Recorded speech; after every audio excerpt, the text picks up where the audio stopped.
श्री राम ज्ञान कथा।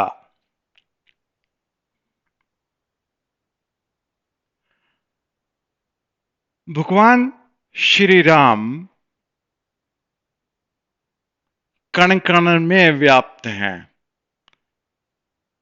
जय श्री राम, जय सिया राम, यह हमें बचपन से सुनते हुए देख लिया। और प्राचीन युग में, यानी कि पिछला युग और उससे पहला युग, राम राम की चर्चा बहुत मिली। राम कथा के बारे में आप सब जानते हैं, लेकिन जिस राम ज्ञान कथा की मैं बात करने जा रहा हूं वो आप सबके लिए बहुत विशेष है। रामचंद्र जी की आयु जब 16 वर्ष से भी कम थी, ये ज्ञान कथा तभी से शुरू होती है। उसके बाद तो एक परिवार की कथा है, जो जैसे आपकी कथा है, मेरी कथा है या दूसरे की है, लेकिन ये जो कथा है श्री राम ज्ञान कथा है। और उसके ऊपर श्री राम ज्ञान साधना, उसको दो भागों में बांटते हैं हम। पहला भाग है कथा को सुनना और दूसरा है श्री राम ज्ञान साधना।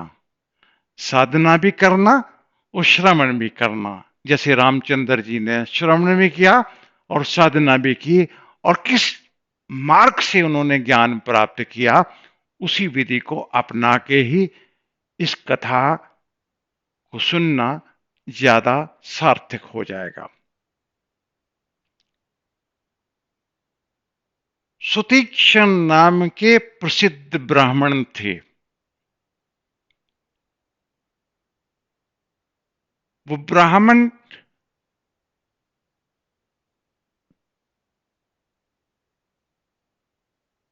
को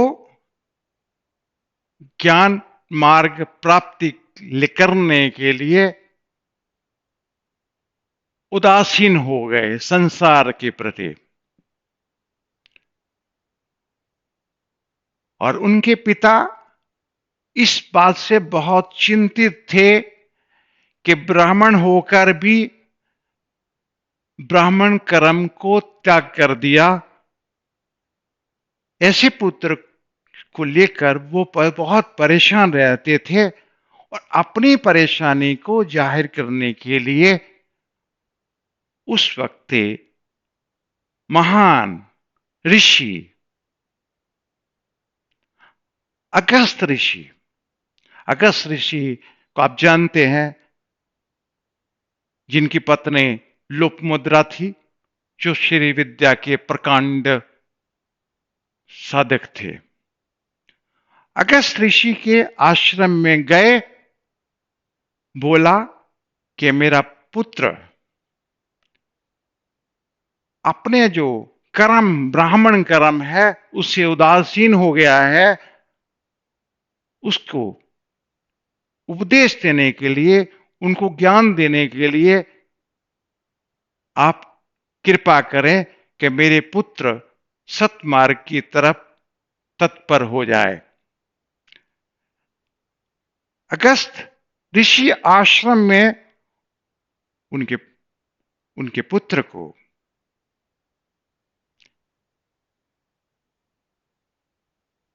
कहते हैं कि ऐसे ही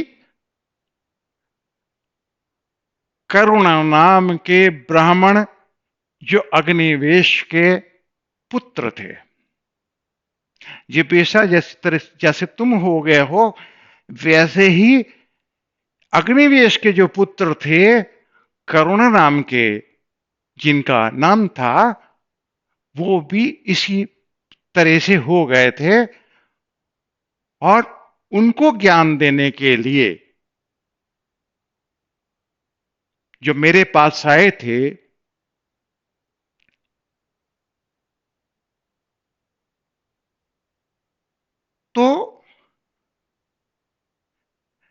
सुरुचि नाम की एक देवलोक की स्त्री,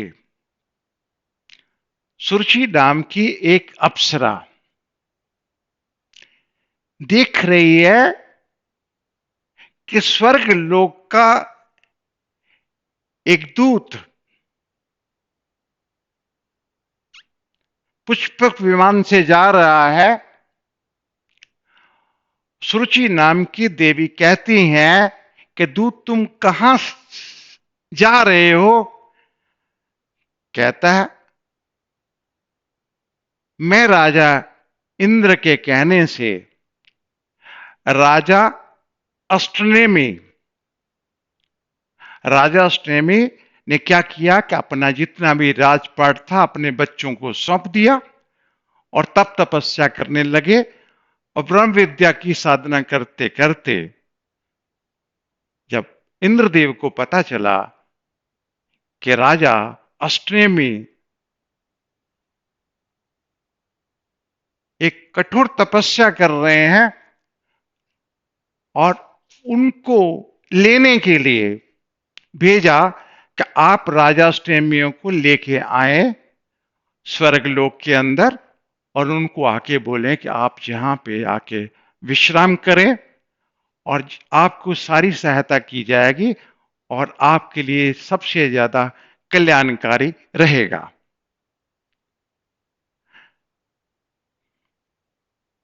तो जब मैंने स्वर्गलोक से बहुत सारी अप्सराओं और बहुत सारे लोगों को लेकर उनके पास गया तो उन्होंने यही बोला कि मैं स्वर्ग लोक में जाने के लिए तैयार हूं, लेकिन उसके गुण और दोष क्या हैं ये मुझे बता दो।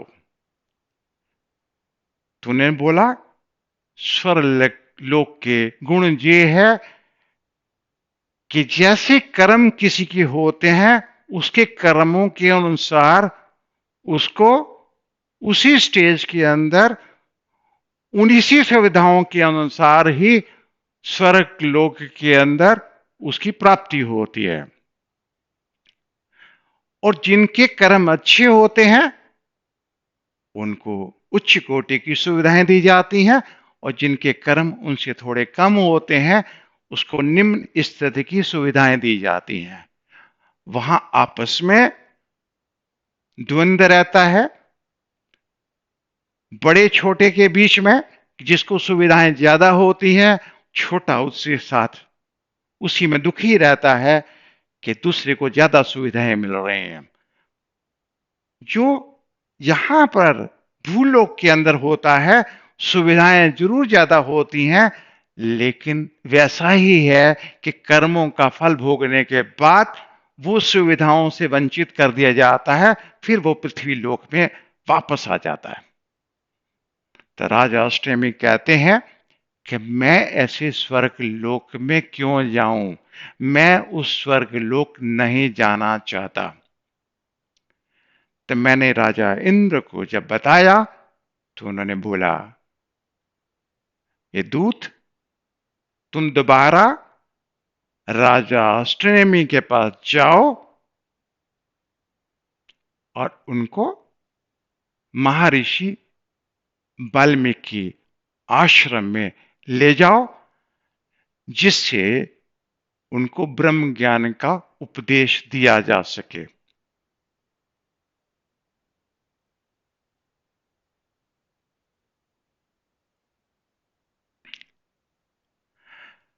महाराजा वाल्मीकि के पास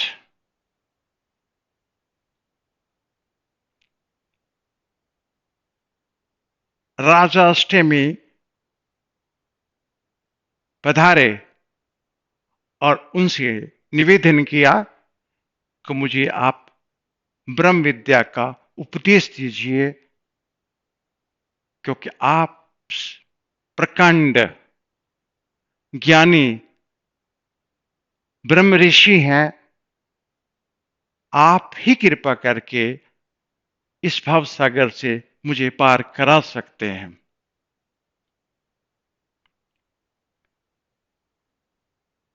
तो कहते हैं कि ये कथा मैंने रामचंद्र जी जो पूर्व जन्म में भगवान विष्णु ही थे, श्राप के कारण उनको इस पृथ्वी में जन्म लेना पड़ा। तो राजा अष्टमी कहते हैं किसने उनको श्राप दिया था, और मुझे रामचंद्र जी के बारे में और व्याख्या से बताएं। तो उन्होंने बताया कि ब्रह्मा जी के पुत्र सनत कुमार ब्रह्मलोक में विराजमान थे।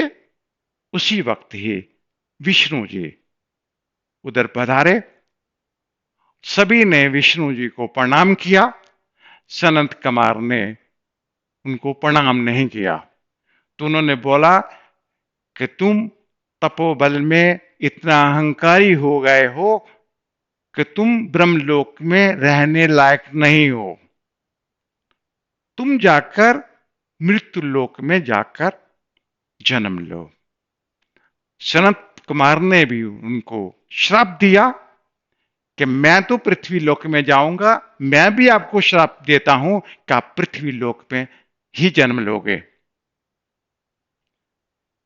उनके श्राप को पूर्ण करने के लिए उन्होंने रामचंद्र जी के रूप में जन्म लिया है, जबकि उनका पूर्व विष्णु ही अवतार था। दूसरा, महर्षि भृगु की पत्नी का विष्णु चक्र से संहार हो जाता है। वो उनको श्राप देते हैं कि जिस तरह से मेरे पत्नी को से वियोग में मैं कष्ट सह रहा हूं, उस तरह भी तुम्हारी अपनी पत्नी से वियोग में तड़पना पड़ेगा। तो दो श्राप मिलने के बाद रामचंद्र जी उन श्राप को भोगने के लिए ही उन्होंने रामचंद्र जी के रूप में जन्म लिया है।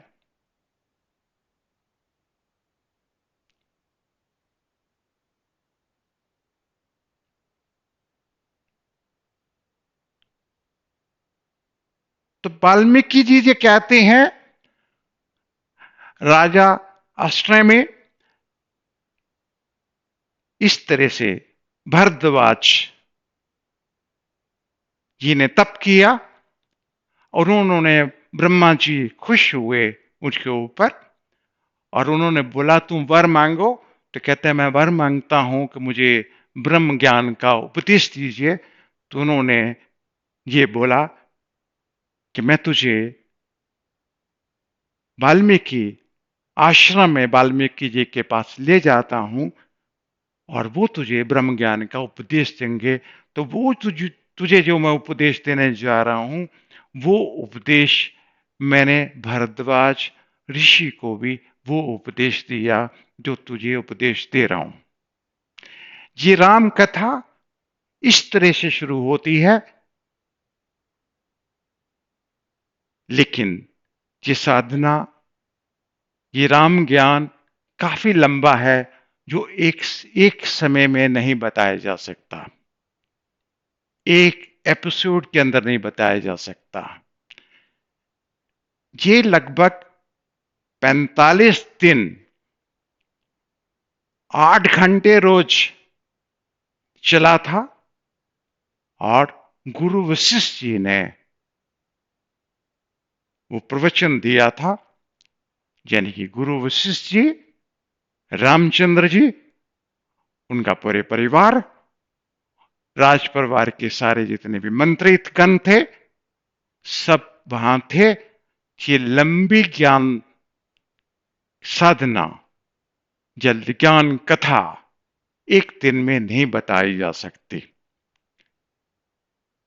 लेकिन इस कथा को सुनने का जो फायदा है, उसी ढंग से ये जिस तरह से रामचंद्र जी कथा सुनते थे, वो सुबह शाम साधना करते थे, उसी ढंग से ही आपको कथा सुनना सार्थक होगा और श्री राम का पूरा पूरा ज्ञान प्राप्त हो सकेगा। तो आपको इस कथा को श्रवण भी करना है और साथ साथ, क्योंकि गुरु और शिष्य की परंपरा है, गुरु साधना करना और इस कथा का श्रवण करना। जिस तरह से रामचंद्र जी पूरे ज्ञानवान हो गए, ये कथा है रामचंद्र जी को ज्ञान कैसे प्राप्त हुआ। जैसे उनको ज्ञान प्राप्त हुआ, ये सभी को कथा सुनना और गुरु साधना करना, ये इसमें कोई संशय, कोई संदेह नहीं है कि जो ज्ञान रामचंद्र जी को प्राप्त हुआ, एक कथा के श्रवण करने के बाद एक साधक को प्राप्त ना हो। तो हम कल फिर मिलेंगे, आपसे बात करेंगे कि रामचंद्र जी की ज्ञान साधना का जो प्रथम दिन था, उससे पहले क्या घटा जिससे रामचंद्र जी को ज्ञान प्राप्त करने के लिए गुरु जी के समक्ष आना पड़ा। कौन सी ऐसी घटना हुई थी, उस घटना के ऊपर हम जरूर संक्षेप के अंदर डिस्कस करेंगे, जिससे हम उस स्तर पे पहुंच सके। पहले दिन ज्ञान साधना शुरू करने से पहले, जानने से पहले उस स्थिति को जानना बहुत जरूरी है। आपको लगेगा जिस जगह पे आप चलते हैं, जिस पथ पे जाते हैं, जिस नदी किनारे जाते हैं, जिस तीर्थ यात्रा में जाते हैं, हर जगह पे रामचंद्र जी के पग उनके पड़े हैं, उनके कदम वहां पड़े हैं आपको ढूंढने के लिए। आपको लगेगा कि जहां आप रहते हैं वहां पर भी रामचंद्र जी के कदम पड़े हैं। तो ये चर्चा, ये विषय सभी के साथ जुड़ा हुआ है, ये सबके लिए ही बहुत अति आवश्यक है। तो ये कथा इसलिए की जा रही है कि आज राम नाम का राम नाम का जो जश्न हो रहा है, पूरे हिंदुस्तान में नहीं हो रहा है, पूरे विश्व में हो रहा है, लेकिन राम ज्ञान की कथा नहीं हो रही है। ये अति आवश्यक है। तो कल आप इस कथा को श्रवण करने के लिए आप उपस्थित हों। आप सबको निमंत्रण है। बहुत बहुत आशीर्वाद है।